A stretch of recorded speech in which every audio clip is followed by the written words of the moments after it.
अस्सलाम वालेकुम फ्रेंड्स, कैसे हैं सब? ठीक है। आज की वीडियो में हम डिस्कस करेंगे कनाडा की रिवर्स इमिग्रेशन के बारे में।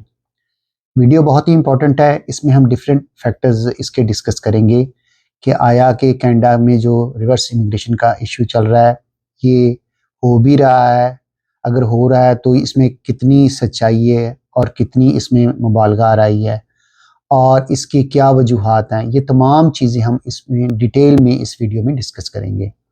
वीडियो बहुत ही इंपॉर्टेंट है तो प्लीज़ इसको एंड तक देखिएगा। वीडियो शुरू करने से पहले मेरे तमाम ऐसे दोस्त जिन्होंने अब तक मेरा चैनल सब्सक्राइब नहीं किया, उनसे रिक्वेस्ट है काइंडली मेरा चैनल सब्सक्राइब कर लें और बेल आइकन को प्रेस कर दें ताकि आने वाली हर वीडियो बर वक्त उन तक पहुंच सके। तो चलें फ्रेंड्स, वीडियो को शुरू करते हैं। तो फ्रेंड्स, जैसे कि आपको पता है आजकल ये टॉपिक बहुत हॉट इशू बना हुआ है कि जनाब कनाडा में जो है रिवर्स इमिग्रेशन चल रही है। इस टॉपिक को समझने के लिए सबसे पहले मैं आपको बताना चाहूँगा कि जिस कंट्री के बारे में ये बात हो रही है थोड़ा सा उसके बारे में, ठीक है? जैसे कि आपको पता है Canada has 9th largest economy in the world with the GDP of 2.14 trillion US dollar as of 2022। ठीक हो गया। तो 2022 की जो स्टैटिक्स हैं उनके मुताबिक कनाडा की जो जीडीपी है 2.14 ट्रिलियन डॉलर है। ठीक है, इस मुल्क के बारे में हम बात कर रहे हैं कि जनाब यहाँ से रिवर्स इमिग्रेशन शुरू हो गई है। ठीक है, अच्छा, और कनाडा वो मुल्क है जो G7 में भी है, G20 में भी है। ठीक है, दुनिया की, जैसे कि मैं बता ही चुका हूँ, 9th लार्जेस्ट इकोनॉमी है। ठीक हो गया। अच्छा, अब आगे चलते हैं। तो कहा यह जा रहा है कि जनाब यहाँ से लोग आते हैं, इनको समझ नहीं आती तो वो वापस जा रहे हैं और बड़ी तेजी से लोग जा रहे हैं। अच्छा, मैं आपको एक इंटरेस्टिंग चीज बताता जाऊं, जो यहाँ के मुकामी लोग हैं वो तो कहीं नहीं जा रहे। 99.9% को 1% अपनी मर्जी से कहीं जा रहा हो तो एक अलग बात है। ठीक है, एक्सेप्शन आ रहा है एवरीवेयर, जो मेजोरिटी है वो यही है। तो जो वापस कौन जा रहे हैं? जो आ रहे हैं। ठीक हो गया। तो होता क्या है फ्रेंड्स कि जब लोग बाहर से आते हैं, ठीक है, माइग्रेट होके इमिग्रेशन लेके किसी भी तरीके से आते हैं, तो उनकी एम्बिशंस बहुत हाई होती हैं। वो सोचते हैं कि जनाब जाते ही, मैं मेजोरिटी की बात कर रहा हूँ, कि जाते ही वो मतलब एक लेविश लाइफ स्टाइल होगा, डिटैच घर होगा, ऐसे पोर्शे खड़ी होगी उसमें गराज में, ठीक है, या फरारी खड़ी होगी। यकीनन यहाँ घरों में खड़ी होती हैं, ठीक है, अच्छे जो हैं मतलब नेबरहुड्स वहाँ खड़ी होती हैं, मगर कभी आपने देखा कि उसके बिहाइंड उनकी कितनी बड़ी स्ट्रगल होती है उस स्टेटस पे पहुंचने के लिए? वो बंदा कितने अरसे में वहां पहुंचा, वो कोई नहीं देखता। ये देखते हैं कि हाँ यार, वो फलाना बड़ा मतलब लेविश सा घर है, वहाँ पोर्शे खड़ी है, वहाँ लिम्बरगिनी खड़ी है, या फरारियां जो भी हाई एंड गाड़ियां, रेंज रोवर वगैरह खड़ी हैं, ठीक है, मगर उनकी स्ट्रगल कोई नहीं देखता कि वो वहां पहुंचे कितनी देर में। देखें, कहते हैं ना, एक कहावत है, सहज पके सो मीठा होवे। जब आप आराम से स्टेप बाय स्टेप चलते हैं ना, एक तो आपकी बुनियाद मजबूत होती है और दूसरा आपकी जो सक्सेस होती है ना वो देर पा होती है। ठीक है, ज्यादा देर तक के लिए होती है। जब आप जल्दी में कोशिश करते हैं ना, फॉर एग्जांपल आपने क्रिकेट मैच ही देखा होगा कि चल रहा होता है जब मैच, तो बाज बैट्समैन ऐसे होते हैं, आते ही वो पहली बॉल से वो चौके छक्के की ट्राई कर रहे होते हैं। तो होता क्या है कि 1-2 ओवर में वो विकेट गंवा कर तो बाहर ड्रेसिंग रूम में बैठे होते हैं और फिर साथ वाले वो खिलाड़ियों को कह रहे होते हैं यार पिच ठीक नहीं है। पिच ठीक नहीं थी या ठीक थी ये तो पता नहीं है, मगर ये फॉर श्योर है कि इनके खेलने का तरीका ठीक नहीं था। तो कहने का मकसद है, ऐसे प्लेयर्स जो होते हैं ना, वो दूसरों का भी माइंड खराब करते हैं कि यार पिच ठीक नहीं है। अच्छा, उसके बाद उसी पिच पे फिर जो बाकी आने वाले बैट्समैन में अगर कोई अच्छा बैट्समैन है, अच्छे टेम्परामेंट का है, तो वो अपना यानी वक्त वहां पे थोड़ा स्टे करता है, वक्त लेता है, और जब आफ्टर सम टाइम जब वो कंफर्टेबल फील करता है, कंफर्ट जोन में आ जाता है, फिर वो अपनी शॉट्स भी खेलता है। तो कहने का मकसद है, अगर आप आते ही चौके छक्के की चक्कर में शुरू हो जाएंगे तो फिर यही होता है। आप आते हैं, देखते हैं कि यार वो मेरी तो ये मतलब तवक्कुआत थी, मेरे तो ये ड्रीम थे कि ये आते ही ये हो जाएगा वो हो जाएगा, तो आते ही कुछ नहीं होता। एक कहावत है ना कि room was not built in a day, मगर रूम सदियों में बना था और फिर इसने सदियों हुकूमत की दुनिया पे। तो वही जो मैंने पहले बात बताई, जब आप आहिस्ता आहिस्ता तरक्की करते हैं तो फिर जो तरक्की होती है वो जरा देर पा होती है। ठीक है, तो जल्दी के काम फिर इसी तरह के होते हैं। तो इसलिए जब मेरे बहन भाई यहाँ आए तो थोड़ा सब्र, थोड़ा हौसले के साथ आए। ठीक है, क्योंकि देखिए हर जगह का एक अपना प्रोटोकॉल होता है, एक अपना मिजाज होता है। अमूमन हम जो बैक होम से लोग आते हैं ना, वो आते ही थोड़ा सा तेजी में होते हैं कि यार आते ही सब कुछ हो जाएगा। इट टेक्स टाइम, हो जाता है, टाइम लगता है। मैं पहले भी कई दफा कह चुका हूं, मैं फिर रिपीट कर रहा हूं, थोड़ा टाइम लगता है। हाँ, कुछ ऐसे मेरे बहन भाई हैं जो धड़ाधड़ इस चीज पे वीडियो डाल रहे हैं, जी रिवर्स इमिग्रेशन शुरू हो गई, ये हो गया, वो हो गया। तो भाई क्या उनके मुताबिक कनाडा खाली हो गया? ठीक है, अगर रिवर्स इमिग्रेशन शुरू हो गई तो वो यहाँ क्या कर रहे हैं? मेरा ये सवाल है। आप भी थोड़ा दिमाग लड़ाएं, सोचें कि अगर हो गई है शुरू तो फिर वो यहाँ क्या करें। और भाई हो भी गई है तो कनाडा थर्ड वर्ल्ड कंट्रीज से 1000 गुना बेहतर है आज भी। ये वही मुल्क है जो 2010 11-12 की दिहाई में जिसका यानी जो बजट होता था वो सरप्लस में होता था। ये वही मुल्क है। अच्छे बुरे दिन आते रहते हैं यार, और रिसेशन या ये चीजें जैसे मैंने पहले भी बताया, ये मार्केट की करेक्शन के लिए होती हैं। ठीक है, ये नहीं होता खुदा न खासा कि चीजें इनके हाथ से निकलेंगी, ऐसा कुछ नहीं है। ये मार्केट की करेक्शन के लिए होती हैं। जब मार्केट की करेक्शन हो जाती है, चीजें बैक टू नॉर्मल हो जाती हैं। ठीक है, इनका सिस्टम बड़ा जबरदस्त है और इनकी अपने सिस्टम पर ग्रिप है। वक्ती तौर पे लगता है इन्फ्लेशन हो जाती है, चीजों की प्राइसेस ज्यादा हो जाती, मैं मानता हूँ, प्रॉब्लम्स आती हैं, आम बंदे पे असर पड़ता है, मगर जब ये करेक्शन हो जाती है इकोनॉमी की, चीजें बैक टू नॉर्मल हो जाती है। 100% तो नहीं कह सकते, जाहिर बात है थोड़ा बहुत तो फर्क पड़ता है पहले की निस्बत, मगर बहुत बेहतर हो जाती है जब इन्फ्लेशन नीचे आ जाती है। ठीक है, तो मेरे ऐसे बहन भाई जो कहने का मकसद है जल्दी में होते हैं, जैसे मैंने पहले जिक्र किया कि वो उस बैट्समैन की तरह आउट होके ना फिर बाहर पवेलियन में जाके बता रहे होते हैं कि पीछे ठीक नहीं है। तो भाई आप अगर अच्छा नहीं खेल सके, आप अच्छा परफॉर्म नहीं कर सके तो दूसरों का मोरल डाउन ना करें। ठीक है, हो सकता है वो आपसे बेहतर परफॉर्म करें। तो इसलिए आप ये चीज सोचने से पहले कि जनाब यहाँ धड़ाधड़ लोग वापस जा रहे हैं, तो इस चीज को भी गौर करें, इस चीज को जहन में रखें कि हम किस मुल्क की बात कर रहे हैं। जो जाते हैं उनके अपने मारूजी हालात हो सकता है वो पीछे बहुत बड़ा कारोबार छोड़ के आए हैं, वो बड़े लैविश हो, पीछे बड़ा ठीक ठाक लाइफस्टाइल हो।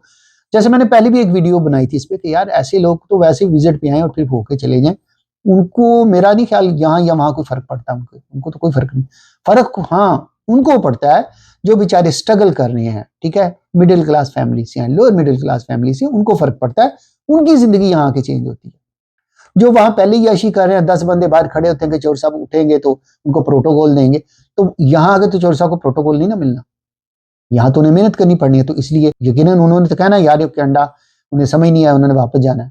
ठीक है, तो ऐसे लोग भी रिवर्स इमिग्रेशन में होते हैं और ऐसे लोग भी शामिल होते हैं जो तेजी में आते हैं और जल्दी में चीजें हासिल करना चाहते हैं, समझ नहीं आई, चलो जी वापस चले गए। और जो याद रखें, जिसमें सब्र नहीं है ना, जिसमें ठहराव नहीं है ना, वो जिंदगी में कामयाब नहीं हो सकता।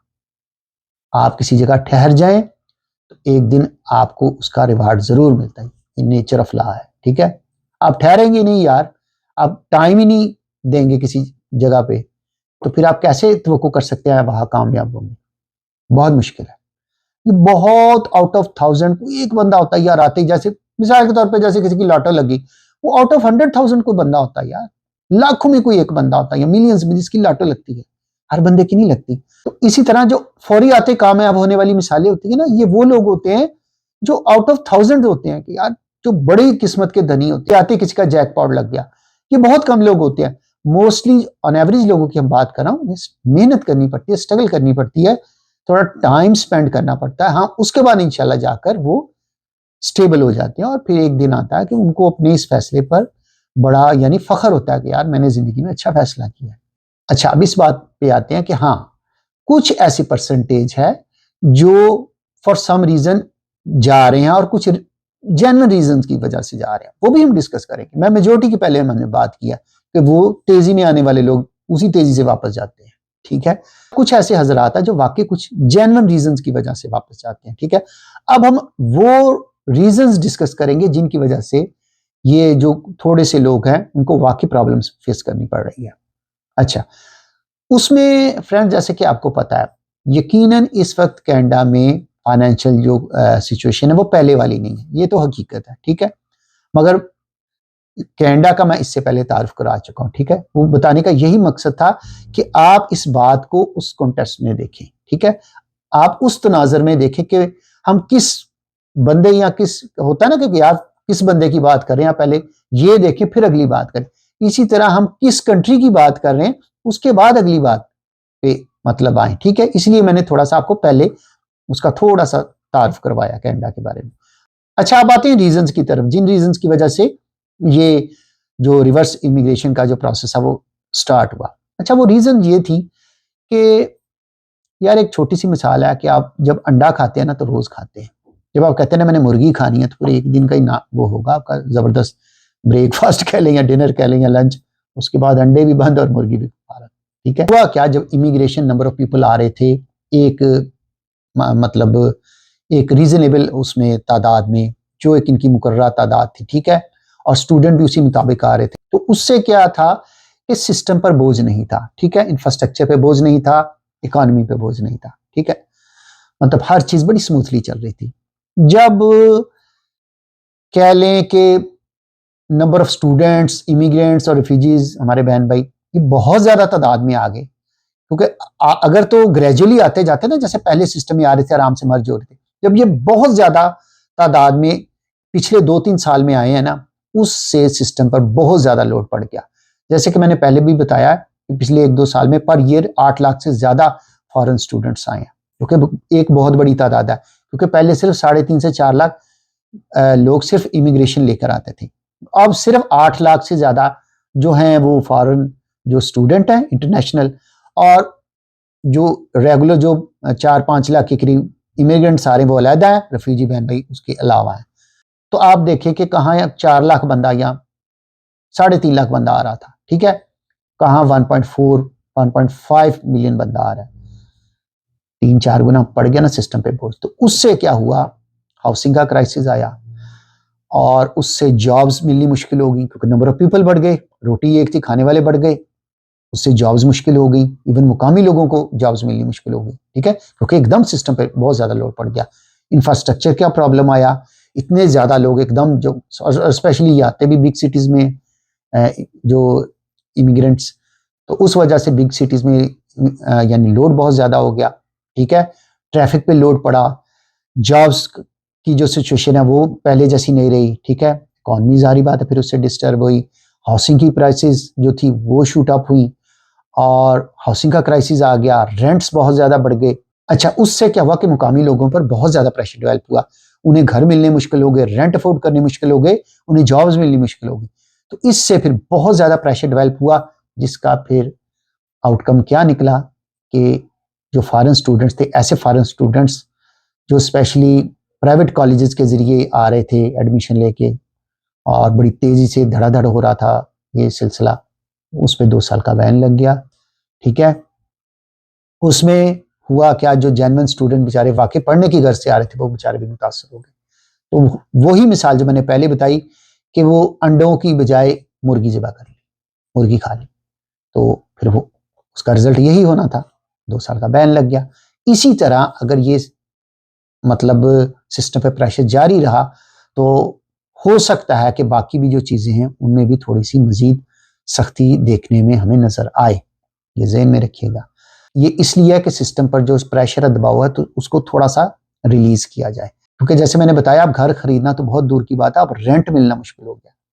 तो ये सारी वजूहात यही हैं जो मैंने बताई हैं कि स्पेशली जो प्राइवेट कॉलेज थे उन्होंने धड़ाधड़ मंगवाए हैं स्टूडेंट, और वो 8 लाख यार बहुत बड़ा नंबर होता है, ठीक है। तो यही अगर वो ग्रेजुअली जैसे पहले चल रहे थे 1-2-3 लाख के हिसाब से मंगवाते रहते तो आराम से सिस्टम में मर्ज होते रहते, सबका काम चलता रहता। अब क्या हुआ वो एकदम इतना ज्यादा लोड पड़ गया, वो जिसको कहते हैं ना सिस्टम ही सारा कुछ देर के लिए उन्हें बंद करना पड़ा, 2 साल के लिए बैन लग गया।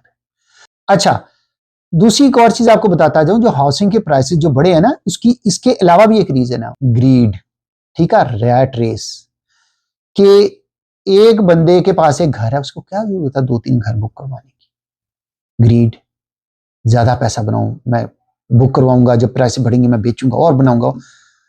फिर जो जेन्युइन बंदे थे उन्हें मिलना मुश्किल हो गया, डिमांड और सप्लाई वाली शॉर्टेज जो है ना वो पैदा हो गई, कि डिमांड ज्यादा हो गई, सप्लाई जो थी वो लिमिटेड थी, तो शॉर्टेज पैदा हुई, उससे क्या हुआ, प्राइसेस शूट अप कर गए।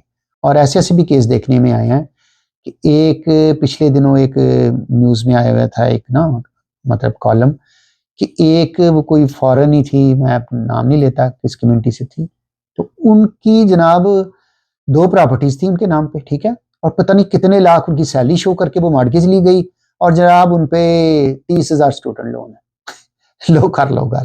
कहने का मकसद है, अगर इतने लाख उनकी सैलरी है, ठीक है, वो शो करके 2 घर लिए हैं, तो फिर 30,000 लोन उन पे क्या कर रहा है ना? और उसके बावजूद भी उनकी मॉर्गेज होगी। तो ऐसे जब फैसले हुए, ऐसे जब काम हुए मार्केट में, तो उनसे फिर ये क्राइसिस आया घरों का। जब घरों का क्राइसिस आया तो फिर हर चीज पे इसका इफेक्ट पड़ा। ठीक है, रेंटल तो फिर आप सोचे ही ना फिर उसकी क्या सिचुएशन होगी। तो अब यानी बताने का मकसद है, ये चंद वो वजूहात थी जिसकी वजह से सिस्टम पर लोड पड़ा, और जो चीजें थी वो हाथों से यानी निकलती हुई महसूस हुई। और फिर लोग जब यहाँ, स्पेशली जब न्यू इमिग्रेंट्स यहाँ आए या आ रहे हैं, वो देखते हैं कि यार यहाँ तो ये सिस्टम चल रहा है, यहाँ तो घर अफोर्डेबल नहीं है, यहाँ तो रेंट ज्यादा है। ये चीज करने में भी हम लोगों का ही हाथ है, टू बी वेरी ऑनेस्ट। ठीक है, अगर हम वो काम ना करें, ठीक है, आपके पास एक घर, आपको क्या जरूरत है 3-3 4-4, यार लोगों ने 10-10 घर भी बुक करवाए हैं, मुझे बताएं ना उसको क्या जरूरत है। घर को घर रहने दे, बिजनेस ना बनाए। लोगों ने जब से बिजनेस बनाया ना, यकीन करे बेड़ा गर्क हो गया इस मतलब पूरे सेक्टर का। अब घर मिलने मुश्किल हो गए। क्या हुआ, इंटरेस्ट रेट बढ़ गए, इन्फ्लेशन इतनी ज्यादा बढ़ गई, फिर इंटरेस्ट रेट बढ़ गए, फिर वो हर चीज महंगी, और फिर वो कहते हैं ना, फिर चल सो चल वाला काम हो गया। तो ये अगर हम कहते हैं ना ठंडा करके खाते, आराम से चीजों को सब्र से मतलब जिसको कहते हैं ना लेकर चलते, तो यकीन करें चीजें बड़ी स्मूथली, बड़ी राइट इन डायरेक्शन जा रही थी। ये थोड़ा सा आप कह सकते हैं लालच, ज्यादा पैसा बनाने का, और फिर और भी यानी काफी फैक्टर्स हैं इसमें जो इंशाल्लाह फिर कभी डिस्कस करेंगे। तो ये चंद फैक्टर्स थे जिनकी वजह से सिस्टम पर प्रेशर आया, और आने वाले जो इमिग्रेंट्स हैं वो देखते हैं कि यार कनाडा में ये हालात है।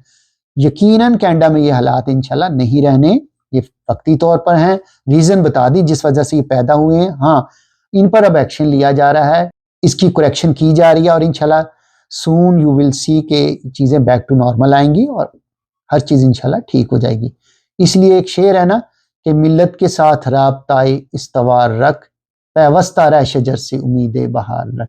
जो डाली, जो टहनी शजर के साथ मुंसलिक रहती है ना, खिजां बहार में, हर तरह के हालात में, वो ही डिजर्व करती है कि उस पे फल लगे, उस पे फूल लगे, और उसके पत्ते भी हरे भरे हों। जो डाली, जो टहनी, जो शाख टूट जाती है ना कि यार नहीं इस पे बुरा वक्त आया, इससे अलहदा हो जाओ, उस पे कभी फल नहीं लगा, वो फिर जमाने और हवादिस की नजर हो जाती है।